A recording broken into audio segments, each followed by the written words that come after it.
Hey guys, it's David, and today we're going to be taking a look at and restoring this original Xbox controller.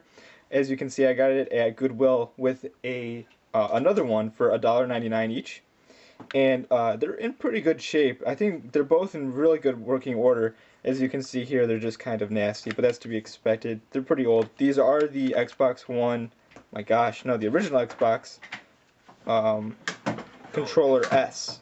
So, because the original Xbox, the very first one had the fat controllers were, I think they were just wider and kind of taller. So these ones fit in smaller hands better, and they just look better. But basically, what I'm going to be doing here is taking the stickers off, taking it apart to clean it, and I guess taking a look at the insides to see if there was any water damage or whatnot. So here we go. Alright, so the first thing we're going to do here is remove the screws on the back. There are I think there's 6 normal screws that are not the security bit, so you can use a normal small Phillips head screwdriver for this.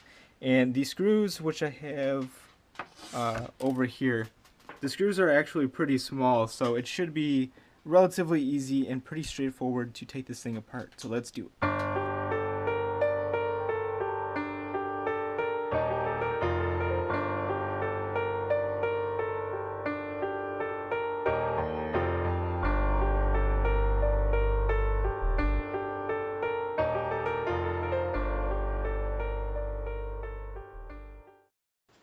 Alright, so real quick here, there's actually another hidden screw underneath this seal. Because I got all the other screws out, and it wants to open, it really wants to come off here, but it's held onto here. It looks like there's just the one more here. So I guess you can tell if it's been tampered with or whatever if the screw has been removed. So unfortunately, we're going to have to punch a hole in here to clean it up, but it's pretty nasty, so I think it should be fine. So after just a little bit of fiddling, the back cover comes off pretty easily. I was trying to get the sticker off, and I accidentally ripped it a little bit, but that's not that big a concern. But so yeah, we got it off here, and it's kind of weird on this one. It looks as almost like rust on this motor. I don't know. It's just a little bit of a brown spot here, and along this motor too, like right here. But all the contacts look fine, and I'm pretty sure this controller worked. So it's actually kind of cool to see how these controllers have changed as far as how they work. But yeah, so I guess we'll take the controller or the PCB out of it. Okay, so the PCB comes out like this, and then we just got to take these motors out like so. They just kind of sit in there with the styrofoam around it,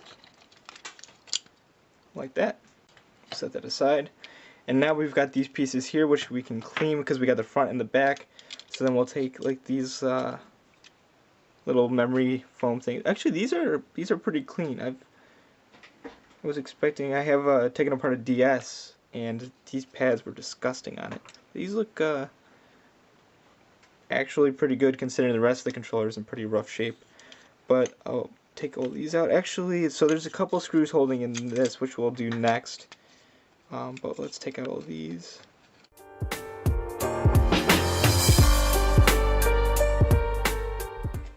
And then don't forget your start select buttons, which are down here.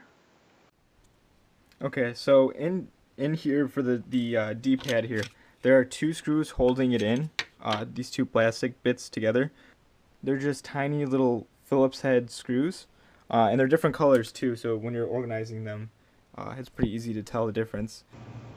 Alright, so inside the bottom plastic piece here, something I didn't see before is that there are tabs, like this, that when these are connected, you can see the tabs through the bottom here. And you gotta take some needle nose pliers and just kind of poke them in here and pull them down at the same time, and then just gently pull on the D-pad and it should come off. Alright, so now we've got all the buttons from the actual device itself. Let's go clean it. All I'm doing now on the top part here is I'm slowly removing the Goodwill sticker.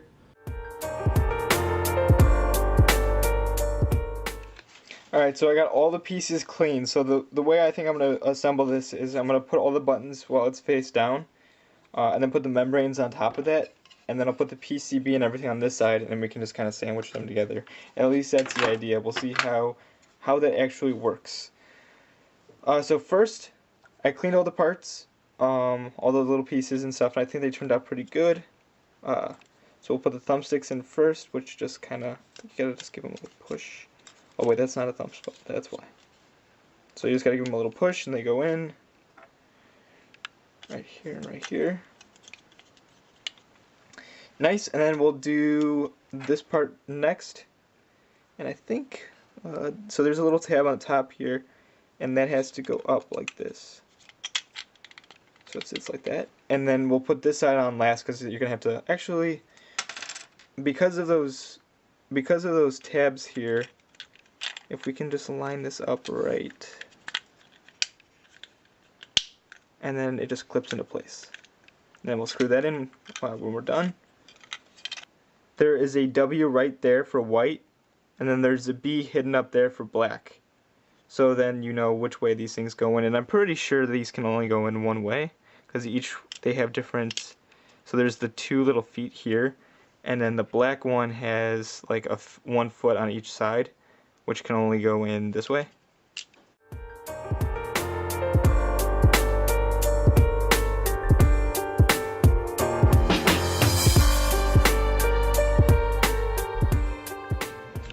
So I put the screws in here, and now we can put this cover back on, and we'll be golden to put everything back together. So this goes on here, and then these just kind of, you can push down to make sure they're in the right spot. Alright, so we're going to take the front plate here and the controller board, or the PCB, and we're going to stick the joysticks onto the actual PCB real quick. And if you're wondering why I didn't clean the joysticks, it's because I forgot. And I'll just use a Lysol wipe or something after I put it back together to clean those things down. Yeah. And this part right here, this plastic bit, I didn't want to fiddle with that, and I didn't want to bend any pins. So again, I'll just be using a Lysol wipe to get inside here, because I didn't want to clean these components with water. So we will take this and just kind of sandwich it on like this. Make sure that obviously the holes line up for the screws. Alright. Now we'll move this cable out of the way. We're going to take the motors and just set them back into their little spots here, and move the cables a little to the way so they don't get crushed. We'll do the same over here. Move the motors like that. And once we have this like this, we can then put the cable in the little holder here so that it doesn't get crushed. And then we'll take the back side of the controller and set that right on top.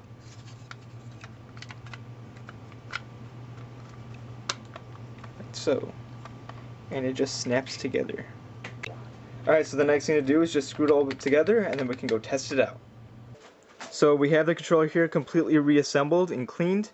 And obviously now I can, since it's completely cleaned, I can see that there are some scratches on it. But for $1.99 at Goodwill, obviously it's a pretty good deal. And to prove that it works, we're in Sega GT 2002, and we can go up.